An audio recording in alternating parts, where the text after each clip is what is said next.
안녕하십니까. 얼반 리얼에스테이트의 데이비드 홍이고요. 오늘은 저희가 ADU에 대해서 설명을 드릴 예정이에요. 오늘 왜 지금 제가 ADU에 대해서 이게 왜 중요한지에 대해서 먼저 말씀을 드릴까 합니다. 자, 요즘 부동산 시장 보시면 다들 똑같이 느끼실 거예요. 그렇죠?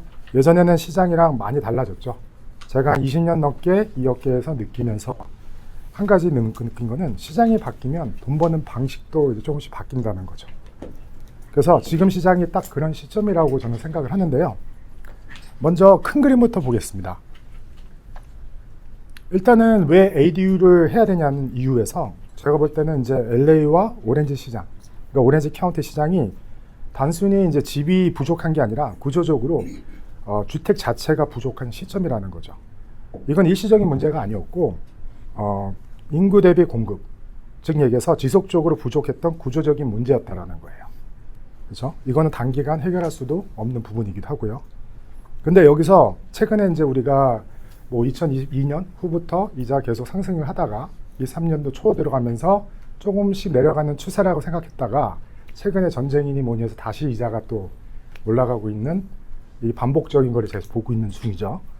이게 예전에는 집을 사서 투자한다라는 게 기본적인 전략이었다면 지금은 많은 분들이 사고 싶어도 액수가 너무 높기 때문에 혹은 금리가 너무 올라가서 이런 이유 때문에 집에 대한 월 페이먼트가 예전에 비해서는 거의 2배가 가까이 넘게 되는 케이스가 돼버렸죠. 그러다 보니까 사람들이 내가 현재 갖고 있는 곳에서 수익을 창출할 수 있는 게 무엇인가 라는 이제 질문을 거꾸로 하게 될 수 있는 상황이 벌어졌다는 거죠. 물론 아직도 우리가 외곽을 가시면 뭐 발렌시아 지역이나 저기 빅토빌 근데 싼 집들은 있습니다. 그렇죠? 하지만 현재 내가 좋아하는 지역, 내가 살고 있는 지역에서 추가적으로 인컴 낼 수 있는 숫자가 어떻게 될지에 대해서 제가 간략하게 이제 설명을 오늘은 드릴 거예요. 자, 그러면 이게 제가 좀 데이터를 최근에 분석을 해봤습니다. 이제 기준치를 그래프를 보시면 일단은 블루색은 LA의 원베드룸 기준이고요. 그리고 오렌지색은 LA의 투베드룸 기준입니다. 그리고 반면에 오렌지 카운티의 원하고 투베드룸의 기준이 그린색과 빨간색으로 나뉘어져 있을 거예요. ADU에서는 가장 먼저 제가 볼 때는 중요하게 생각하시는 부분 중에 하나가 현재 내가 하고자 하는, 내가 갖고 있는 집에서 렌트 시장이 어떻게 분석이 되어 있는지 먼저 파악하시는 게 먼저라고 제가 생각이 돼요. 여기 슬라이드 보시게 됐지만 렌트 시장이 어떻게 따라서 흐름을 보시면 여기 보시면 2023년도까지는 계속 렌트 시장이 올라갔던 추세를 보이시게 될 거예요. 그렇죠? 근데 요 고점에서 바로 2024년까지 현재까지 계속 떨어지는 느낌이 보이실 겁니다. 그 이유가 뭐냐면 아까 제가 좀 전에 말씀드렸을 거예요. 2022년 하반기부터 이자 급속도로 올라가기 시작했었죠. 그 이유가 인플레이션의 문제점 그리고 관세 문제점 하면서 이런 부분들이 부분적으로 나타난다는 거죠. 그러면 지금 시장이 도대체 어떤 시장이냐, 아직도 떨어지는 거 아니냐는 얘기를 많이 하세요. 근데 실질적으로 여기 데이터를 쭉 보시면 아시겠지만 2022년부터 23년까지는 렌트가 급등하고 최고점까지 형성을 했었죠. 그리고 24년, 25년이 되면서 조정 후. 그리고 최근에 데이터를 보시면 아시겠지만 오렌지 카운티 기업은 아직도 여전히 높은 수대로 다시 가고 있다는 거죠. 이 데이터가 렌트는 하락이 아니고 제가 개인적으로 보실 때는 안정을 찾고 있는 상황이라고 저는 판단이 되고 있어요. 자, 다음 그림은 이게 실질적인 데이터 자료 자체가요. 전체 미국에 있는 기준입니다. 실질적으로 캘리포니아 스테이트 기준을 보면 이거보다 조금 더 심각할 거예요. 근데 이 시점에 뭘 보여드리는 거냐면 여기 점으로 표기된 거는 지금 이제 하우싱 마켓, 증여해서 새로 짓는 신규 주택들 몇 개를 짓고 있냐는 거죠. 그리고 반면에 이 그래프는 이자에 따라서 지금 상황이 어떻게 변동이 돼 있다는 걸 보여드리는 기준이에요. 자, 설명을 조금 더 드리면요. 금리와 투자 환경의 변화를 보시면 2021년 아까 설명을 드렸다시피 그래서 약 3%의 이자를 가지고 있었죠. 30년 모기지율이. 그리고 2023년에는 약 6.8%까지 오른 추세죠. 그렇죠? 현재도 6% 이상대를 지금 금리를 유지하고 있는 상황입니다. 즉 이런 금리 상황은 인플레이션과 그리고 이제 글로벌 경제 문제, 우리가 최근에 겪고 있는 이란 전쟁 문제도 포함이 되겠죠. 그래서 지속적으로 영향을 받고 있다는 얘기죠. 지금 얘기해서 전국 기준 신규 주택 공급은 연간에 160만 호를 진행했던 데가 2023년에 떨어지면서 140만 호로 훅 떨어지게 돼 있어요. 자, 아까 제가 좀 전에 말씀드렸지만 이 데이터 자체는 미국 내셔널 기준입니다. 지금 캘리포니아 같은 경우는 저도 상업용을 많이 하지만 디벨롭먼트 기준이 거의 지금 안 되고 있다고 생각하시면 돼요.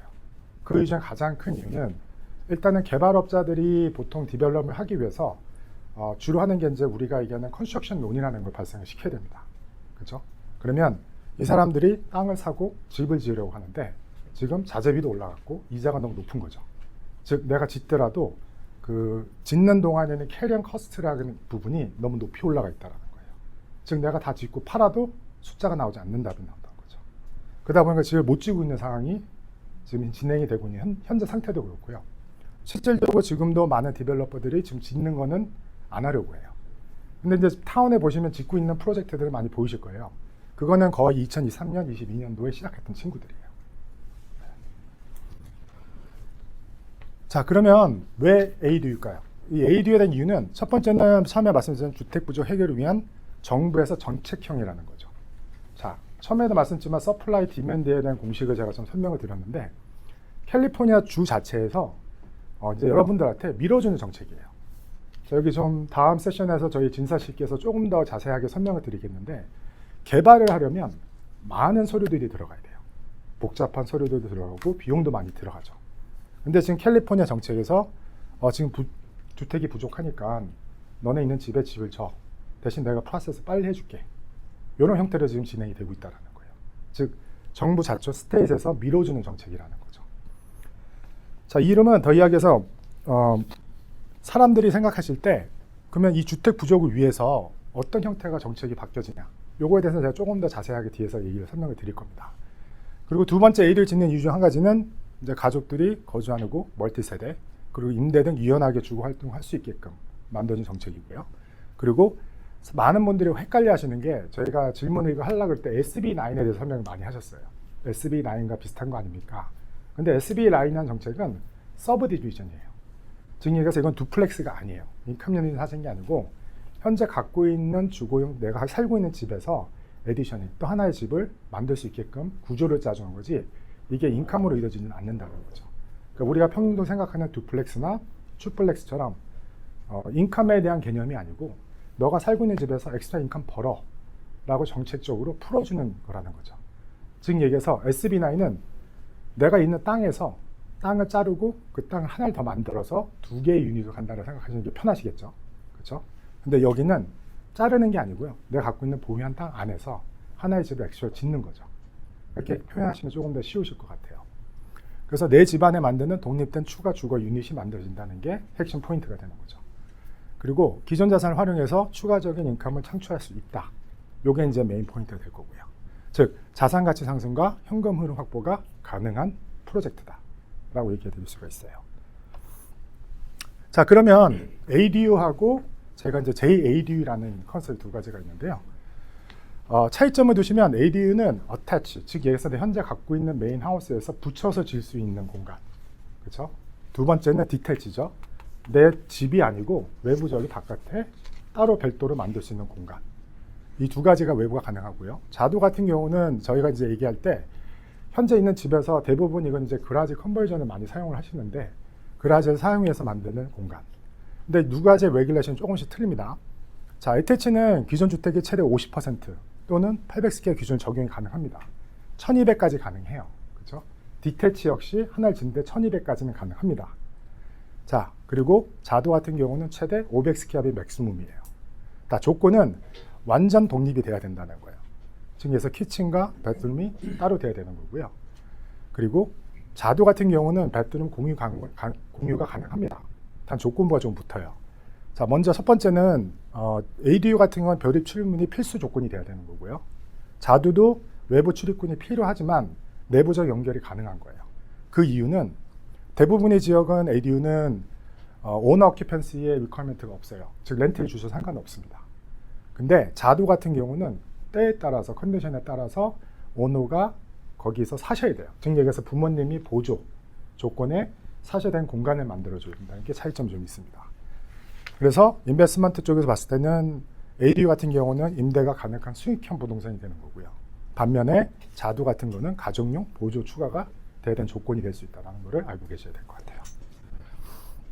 자, 그러면 왜 캘리포니아 ADU 레귤레이션이 제가 아까 좀 전에 처음에 말씀드렸지만 정부에서 밀어준 정책입니다. 설명을 제가 좀 더 드렸어요.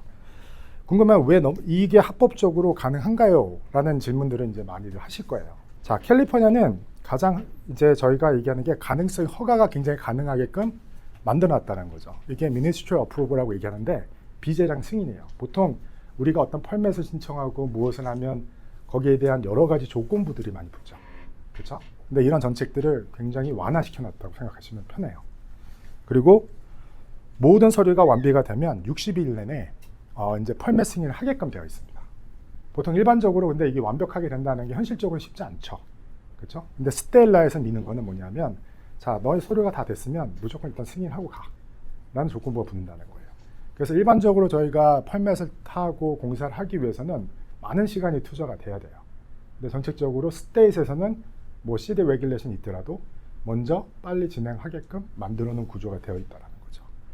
그리고 이 세 번째가 굉장히 중요한데요. 바로 환경심사입니다. 이게 CEQA 면제라고 하는 게 굉장히 커요. 개발을 저도 이제 디벨롭먼트나 이런 프로젝트를 많이 하다 보면 이거 걸리는 시간이 굉장히 오래 걸려요. 설베이들도 많고 시에 서가 받아야 되고 문제가 생기면 못 짓는 경우 수도 생겨요. 그렇기 때문에 이런 게 다 면제가 된다는 거. 그리고 싱글 패밀리 랏에서는 ADU와 자들 동시에 허용이 가능해요. 물론 한 가지 더 옵션 드리면 어태치도 가능합니다. 근데 문제는 뭐냐면 뭐 이제 공사 같은 경우는 이제 기본적으로 지켜야 되는 룰들이 있죠. 우리가 이제 셋백 룰이 있어야 되고 하이 리미트 있고. 그럼 현재 보통 랏에서 현실적으로는 3개 짓는 거 거의 불가능하실 거예요. 아무 진짜 정말 큰 랏을 어디서 찾으지 않는다. 그 대체적으로는 AD와 자두를 쓰시는 게 대부분의 케이스라는 거. 제가 드림 포드를 보시면 그 Q&A라는 내용을 제가 정리 정돈을 한 게 있습니다. 그 내용에 조금 더 자세하게 내용이 들어가 있을 겁니다. 그리고 오너 어큐펜시 요건은 대부분 완화가 되어 있고요. 아까 말씀드린 자두에는 이제 주니어 ADU에는 살짝 거기다는 리퀘어먼트가 들어가긴 하는데 대체적으로 ADU는 이런 대부분이 완화가 되어 있다는 점. 그리고 어태치, 디태치 모두 가능하고 유연한 개발 구조가 된다는 거죠. 가장 중요한 게 이거죠. 로컬 시티 규정은 존재하지만 우선순위는 어쨌든 스테이트에서 밀고 있는 정책이기 때문에 따라갈 수밖에 없는 정책이라는 거예요. 자, 현재 ADU는 자체는 오너 오큐펜시 리퀘어먼트가 없습니다. 하지만 아까 앞에서 말씀드린 대로 JADU는 일부 조건에서 오너 오큐펜시 이슈가 존재가 되고요. 그리고 가장 중요한 게 이건데요. 도시별 오르디넌스 적용 차이를 꼭 확인하셔야 돼요. 그러니까 내가 ADU를 짓고 싶다 그러면 말씀드렸지만 스테이트는 밀고 있는 정책이에요. 하지만 시마다 리퀘어먼트가 조금씩은 다릅니다. 그래서 내가 갖고 있는 집에서 무엇을 짓고자 한다 그러면 가장 중요한 게 전문가들한테 상의를 먼저 하시는 게 좋아요. 그리고 그 전문가들이 그 시에서 어떤 증후 리퀘어먼트 뭐가 있다라는 거를 알고 진행하시는 게 좋다라는 거죠. 그리고 실제 전에 시량 확인 필수 조항이라고 제가 말씀드렸죠. 왜냐하면 지금 이 시마다 리퀘어먼트 제가 다 풀어드릴 수가 없는 게 각 사시는 곳들이 틀리기 때문에 이 규정 규제가 다 틀립니다. 그 부분에서 좀 이해를 해주셨으면 좋겠고요. 자, 그리고 이제 프로퍼티 텍스인데요. 이제 캘리포니아 같은 경우는 프롭 13이라는 규제가 있죠. 그렇죠? 이 프롭 13이 뭐냐면 캘리포니아 같은 건 집을 구매할 때 기준으로 과세 가치가 고정되게끔 돼 있어요. 매년 우리가 어세스먼트에서 보면 집이 올리더라도 2%까지만 상승하게끔 묶어놨죠. 그렇죠? 이 얘기가 뭐냐면 집값이 갑자기 우리가 뭐 코비드-19 때 겪으셨지만 뭐 30% 15%씩 올라가요. 그렇죠? 그렇다고 해서 세금이 바뀌지 않고 2% 시매년 적용해서 더 이상 올라가지 않는 가이드라인이 정해졌다라는 거예요. 그 대신 ADU를 건설 시 세금 평가 방식이 조금 다릅니다. 새로 지은 거에 대한 부분은 ADU별로 별도 경가가 과세가 될 수 있어요. 왜냐하면 시에서 리세스먼트라는 걸 다시 하게 되죠. 그 대신 과거에 있는 내 메인 하우스는 아니고 새로 지은 부분에 대해서만 어세스먼트 한다는 거죠. 요거를 지금 잘 좀 이해하고 계셔야 되는 게 제가 조금 이따가 회색지대에 대해서 설명을 조금 드릴 거예요. 네, 그거에 대해서 제가 설명을 드릴 건데 이 부분에 대해서 조금 알고 계시면 좋을 것 같고요. 그리고 JADU 같은 거는 말씀드렸지만 기존 주택의 내부를 활용하는 구조이기 때문에 추가 과세나 영향은 거의 없고 제한적이라고 생각하시면 돼요. 거의 없다 보시는 게 제가 볼 때는 맞을 것 같고요. 자, 제가 방금 말씀드렸는 게 제가 이번에 그 ADU 다음에 이제 실사에 대해서 실질적으로 저희가 한 공사에 대해서 설명을 드릴 건데 참 이거를 제가 좀 깊게 파보면 팔수록 이게 약간 회색 지대들이 있더라고요. 그 회색 지대가 뭐냐면 이제 저희 같이 이제 부동산쟁이들, 부동산을 많이 하는 저희 특히 상업용을 많이 했던 저 같은 경우는 저희가 보는 투자 관점에서는 보통 그 집이라는 것과 인컴이 발생이 되는 거잖아요. 인컴이 발생이 되면 저희가 하는 계산을 할 때 인컴 어프로치라는 개념으로 집에 대한 밸류를 평가하게 돼 있어요. 지금 무슨 뜻이냐면 내가 현재 뭐 예를 들어서 마크센터 800불짜리 시가던 800불짜리 집을 산다고 가정을 할게요. 그렇죠? 그리고 뭐 뒤에서 제가 설명을 드리겠지만 1000스퀘어배라는 걸 짓고 지금 현재 렌트를 받아요. 그러면 이 1000스퀘어배에 대한 밸류라는 걸 측정을 해야 되겠죠. 그렇죠? 일반적으로는 우리가 주택을 사고 파실 때는 세일즈 프라이스라고 기준을 잡죠. 즉 얘기해서 옆집이 800불에 팔았어. 그러면 우리 집도 800불이지. 이게 가능한 되죠. 대신 이게 시간이 뭐 3개월 이내. 그래서 그거는 우리가 세일즈 어프로치라고 표현을 해요. 주거에서 많이 쓰는 방법입니다. 근데 보통 인컴이 발생될 때는 커머셜에서는 보통 이거를 인컴 어프로치라는 형태로 집에 대한 밸류에이션이 되게끔 되어 있어요. 이게 첫 번째 저희가 보는 시선이고, 두 번째는 이제 대출하시는 제도에서 관점이에요. 즉 대출 기간은 몰게지를 많이 집중적으로 하는 대출 기간 제가 설명드리는 거고요. 이쪽에서 보는 거는 리스크와 스테빌리티를 많이 봐요. 즉 얘기해서 대출 기간은 여지까지는 집이잖아요. 그죠? 얘네가 보는 시장가의 평가는 실제로 판 가격의 기준으로 간다고 말씀을 드렸잖아요. 그러다 보니까 이게 800불에서 800불을 계산하지 않아요. 무슨 뜻이냐면 얘네가 지금 갖고 있는 규정은 그러면 그 근처에서 지금 최근에 전 ADU가 얼마를 줬고 그 가격이 얼마인지 최근 걸 갖다 줘 라는 얘기를 한다는 거죠. 즉 얘기해서 이 ADU라는 게 시작이 된 지 별로 시간이 되지가 않았어요. 데이터가 많지가 않죠. 그렇죠? 그러다 보니까 지금 감정회사에서도 이거를 뽑아오려면 그 동네 없는데 어떡하지? 다른 동네 걸 끌어다가 이제 그 평균가를 내게끔 돼 있어요. 그러다 보니까 실질적으로 스키압당 가격이 떨어질 수밖에 없는 거죠. 그렇죠? 그리고 세 번째는 프로퍼티 텍스에서 보는 세금 관점이에요. 제가 좀 전에 말씀드렸잖아요. 세금 관점에서는 스테이트에서는 최근에 새로 지은 집, 그러면 그 집에 대해서 최근에 시장가에 비례해 내가 니네 텍스가 얼마야 라는 규정이라는 거죠. 그러니까 이 세 명에서 보는 시선들이 너무나 다르다는 거예요. 그래서 현재 시장의 특징은 제가 회색지대가 썼는데 부동산 시장은 ADU 수익성을 높게 보기 시작하는 인컴 어프로치, 즉 너네가 수익이 얼마 나오고 지출 빼고 순수익이 얼마니까 가격 평가는 이거야 라고 보는 거고, 금융 시스템은 아직 완전히 따라오지 못하는 형태인 거죠. 너네가 인컴이거나 몰게지인데 왜 인컴을 넣어? 너네 지금 최근에 팔렸던 데이터를 갖고 와. ADU가 진 걸로. 이게 이제 금융경영에서 보는 거고요. 마지막에 제가 말씀드린 프로퍼티 텍스는 현실적인 시장. 그럼 니네 동네에서 800불에 팔았으면 800불의 기준 잡아서 1000스퀘어에서 거기에 대한 세금을 내 라는 거죠. 그래서 마켓은 제가 보는 거는 위로 보게 되고, 렌더, 즉 은행에서는 최대한 낮게 보는 평가가 되는 거고요. 그리고 텍스 에세스먼트 현실적인 가격을 평가한다는 뜻이에요. 자, 근데 여기서 중요한 변화가 하나가 생깁니다. 저희가 표현했는데 UAD 3.6이라고 제가 써놨는데요. 2026년 11월부터 시행될 예정이에요. 자, 렌더가 집을 평가할 때 감정사를 고용하죠. 그렇죠? 그럼 감정사가 평가 기준을 내고 그 평가서가 들어가서 그 집에 대한 밸류가 측정이 되게끔 되어 있습니다. 근데 이 감정 리포트 자체가 2020년 11월부터는 완전히 바뀌어요. 그래서 기존의 감정 구조는 뭐 ADU, 멀티제너레이션 하우싱, 인컴 프로듀싱 레지던트 스트럭처 등 충분히 반영을 못 하고 있어요. 그러니까 얘네 하는 포맷이. 근데 이거를 최대한 이제 전체적으로 바꿔서 더 많은 시장 데이터를 반영시키고 구조적으로 분석을 강합니다. 실제적인 인컴 및 펑션 유틸리티까지 반영 확대를 하고요. 즉 ADU 가치가 시장의 기반이 점점 더 안정된 방향으로 변화 중이라는 소리예요. 저희가 지금 현재 감정 회사도 제가 운영을 하고 있습니다. 근데 이 리포트를 제가 봤는데 굉장히 복잡하게 구조가 되어 있긴 해요. 근데 과거에는 없던 인컴에 대한 이 시스템들이 조금씩 들어가 있더라고요. 그래서 한 가지 아셔야 되는 게 미국이 50개 주잖아요. 실질적으로 근데 ADU로 활성화하는 주는 그렇게 많지가 않죠. 하지만 우리가 하는 융자 대출 기관에서는 크게 우리가 프레디맥 그리고 페니메이라는 기관에서 사고 파는 프로덕트를 하게 돼요. 근데 거기서 보는 게 바뀌는 데는 시간이 좀 걸릴 거예요. 이게 하루아침 바뀌기는 쉽지 않다는 거죠. 그렇죠? 우리가 지금 현재 살고 있는 캘리포니아에서는 ADU라는 시장이 확대가 되고 있는 건 사실인데, 하지만 다른 주는 다를 수 있다는 거죠. 근데 이게 하나씩 바뀌고 있다는 거를 미리 말씀드릴게요. 제가 최근에 그 은행에 있는 담당자 그 언더라이터하고 미팅을 했었어요.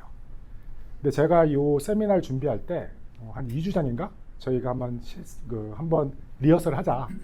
그래서 그때 서로 갖고 있는 관점에서 토론을 한번 한 적이 있었습니다.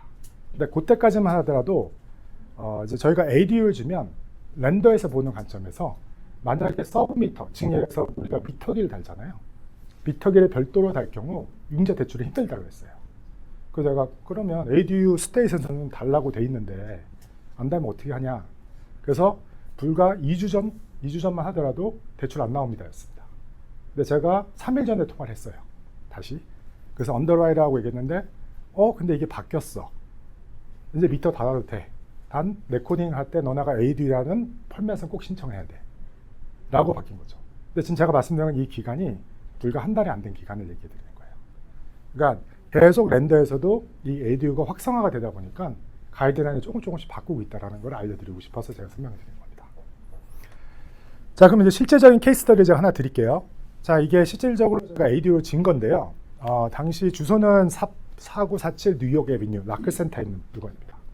자, 근데 물건을 볼 때 제가 아까 전에 말씀드렸는데 요 세 가지가 가장 중요하실 거예요. lot 사이즈와 per square foot과 그리고 그 지역의 렌트 시장. 이렇게 크게 제가 나눠봤거든요. 일단 땅이 좀 커야 되겠죠. 그죠? 내가 집을 샀는데 뒤에 짓은 공간이라는 게 필요하잖아요. 그렇죠? 두 번째는 제가 그 평균가를 좀 보시는 게 좋다고 얘기하는 게 예를 들어서 제가 뭐 빅토빌의 집을 가지고 있어요. 근데 거기 평균가가 스키압당 300불밖에 안 돼요. 근데 커스트가 350불이 들어가. 지을 이유가 없죠. 사시는 게 편한 거예요. 그렇죠? 그래서 적어도 내가 들어가는 커스트에 제가 볼 때는 거의 70% 이상이 되는 곳이 좋지 않을까가 제 생각입니다. 그리고 대부분의 대체적인 그런 지역들이 렌트가 높아요. 일단 그렇죠? 한국 분들 많이 사시는 곳들이 정해져 있죠. 뭐 플루튼, 얼바인, 뭐 브렌다 박도 그렇고, 뭐 LA 쪽으로 오시면 뭐 파사디나도 많이 사시고, 라크센터, 라케나다 다 그런 지역들이 렌트가 정말 잘 나가는 지역들이에요. 이유는 학구 때문에 그렇기도 하죠. 그렇죠? 그리고 한국 분들이 좋은 지역에 많이 사세요. 개인적으로. 그러니까 제가 볼 때는 먼저 ADU를 짓기 전에 뭐 전문가들한테 여쭤보시고, 자, 그럼 우리 집값 지금 평균당 스키압당 얼마야? 먼저 물어보시고요. 두 번째는 그럼 우리 동네 렌트가 어떻게 되고 있어? 이 두 가지는 먼저 보고, 두 번째 아까 제가 말씀드렸죠? C가 지금 어떤 형식의 조항을 갖고 있는 거에 대한 부분을 확인하신 뒤에 그리고 이제 뭐 견적을 내보시고 진행하시는 쪽으로 방향을 잡는 게 맞다라는 거죠. 자, 이거는 제가 커머셜 하면서 가는 방향인데요. 아까 말씀드린 인컴 어프로치의 계산입니다. 자, 이게 왜 설명을 드리면 그때 당시 아까 보여드렸던 땅이 진 ADU 사이즈가 1000스캡이었어요. 1000스캡이었고요. 마켓 렌트는 3불 60이 에버지였고 그 다음 3,600불이라는 돈이 들어오겠죠. 그렇죠? 그리고 애니어 그로스 인컴 나누면 12개월 하면 48,200불이 들어오는 숫자입니다. 자, 여기서 업그레이딩 익스펜스 제가 넣었어요. 12%. 근데 제가 볼 때 이 정도까지 들어가진 않을 겁니다. 근데 그래도 어쨌든 뭐 텍스도 들어가야 되고 해서 제가 넣었습니다. 그래서 제가 5,184불을 뺐어요. 그랬더니 NOI가 나오는 게 38,000불 정도예요. 연입니다. 자, 여기서 토로 컨스트럭션수가 1000스퀘어에 350불이 들어갔습니다. 좀 전에. 근데 그 평균가라는 거는 머테리에 따라서 뭐 진사시키가 좀 이따 저 자세히 얘기했지만 뭐 이걸 다운그레이드 하실 수도 있고 아니면 더 좋은 걸 쓰신다면 당연히 올라가시겠죠. 근데 좀 전에 보여줬던 그 물건은 350불이 들어간 프로젝트였어요. 그럼 35만 불을 ROI를 제가 계산했을 때 연간 10.86%가 나와요. 자, 이거를 커머셜 캡 계산으로 제가 레퍼런스라 써놨잖아요. 5.5%, 즉 시장가가 5.5%의 캡을 형성시키고 있다라는 가정하에 그럼 평균가가 69만 1000이라는 숫자가 나와요. 즉 난 350불 넣고 저걸 줬는데 커머셜에 보는 시선은 저 밸류는 69만 불이 돼야지 정상이라는 거죠. 근데 앞에서 제가 말씀드렸지만 아직은 회색지대라고 제가 설명을 드렸죠. 대출 기간에서는 이 숫자를 보지는 않을 거예요. 반면에 텍스에서는 1000스캡이고 앞에서 설명드린 대로 얼마나 써있죠? 824불이에요. 그럼 얘네들이 보는 텍스 어세스먼트는 824불의 기준을 두겠죠. 그렇죠? 물론 거기 지역에 따라서 평균가를 더 자세하게 내야 되겠지만 그러니까 보는 시선이 조금씩 다르다는 거를 미리 설명을 드리고요. 자, 여기서 가장 중요한 거는 이제 뭐 안정적인 수익 구조가 나온다는 거예요. 지금 현재 저도 커머셜을 하고 있지만 10% 캡 LS 찾기 힘듭니다. 오렌지 카운트에서도 거의 불가능하고요. 물론 외곽 지역은 아마 아직도 있어요. 그렇죠? 우리가 하는 뭐 빅토빌이나 뭐 저기 멀리 떨어져 있는 베이커스필드 같은 데 가면 가능한 숫자는 나올 수는 있습니다. 근데 물론 물건에 따라 색깔은 너무나 다르죠. 그렇죠? 거기 있는 외곽 지역하고는 차이가 좀 있다는 거 하시면 될 것 같고요. 자, 투자 수익률은 35만 투하고 10.86% 수준의 수익이 나오기 때문에 단순 비교해도 경제력이 정말 있다라는 구조. 그리고 운영이 단순하죠. 비용 부담도 적은 구조고. 즉 ADU 특성상 유지비가 크게 안 들어가고요. 실제로 텍스파블 외에는 비용이 발생하는 경우가 많습니다. 그렇죠? 그리고 실제적 자산 가치에도 도움이 되는 구조죠. 단순히 공간이 늘어가는 것이 아니라 실제로 매달 수익을 만들 수 있는 자산 경제의 가치가 궁극적인 영향을 준다는 거죠. 자, 현금흐름 보완 역할도 또 하죠. 메인 주택과 별도로 수익이 발생하기 때문에 전체적인 캐시플로우를 안정화적으로 만들 수 있는 역할을 한다는 거예요. 특히 여기서 캘리포니아에서 유도하고자 하는 ADU의 프로젝트는 지금 현재 집이 많이 모자르니까 너네들이 대신 좀 줘. 그리고 렌트 받게 해줄게. 대신 ADU, 메인 하우스에서 싱글 패밀리의 기준입니다. 뭐 이게 알뜰이나 알포 같은 경우 조닝이 좀 다르면 규정이 조금 달라요. 근데 지금 저는 오늘은 메인 하우스, 그러니까 싱글 하우스를 갖고 계신 분들에 한해서 즉 여기서 너네가 거기서 렌트 받는 거 너 대출할 때 그거 내가 포함해서 더 해줄게 까지예요. 즉 모든 지금 정책적인 거나 방향성은 ADU를 져서 너네들 소프트 인컴 만들어 내가 도와줄게 이게 흐르고 있다는 거죠. 즉 여기서 지금처럼 이자율이 높고 물건 사기 힘든 상황이죠. 그리고 무엇을 사시더라도 ROI 수익이 이렇게 나오지는 않는 게 대부분의 케이스일 겁니다. 뭐 저도 지금 커머셜 뭐 상가부터 해서 오피스들이 많이 사업하는 것들을 지금 하고는 있는데 이 숫자는 저도 보질 못했어요. 아직까지는. 네, 특히 이제 LA와 말씀드린 오렌지 카운티 지역에서는 더욱이나 힘든 구조고요. 그래서 오늘은 제가 지금 해드리는 내용은 부동산적인 부분에서 필요하신 기본적인 요건에 대해서 좀 설명을 드린 겁니다. 그리고 캘리포니아 정책적으로 부동산에서 어떻게 지금 앞으로 가고자 하는 방향성에 대해서 설명을 드린 거고요. 그거 외에 저희가 보는 시선에서 이게 커머셜 부동산에서 보는 시점에서는 인컴 어프로치를 계산했을 때 순수하게 수익이 나올 수 있는 구조가 되는구나 라는 거를 오늘 지금 제가 설명을 드린 거고요. 그럼 다음 세션 우리 진사 씨께서 이어가겠습니다. 감사합니다.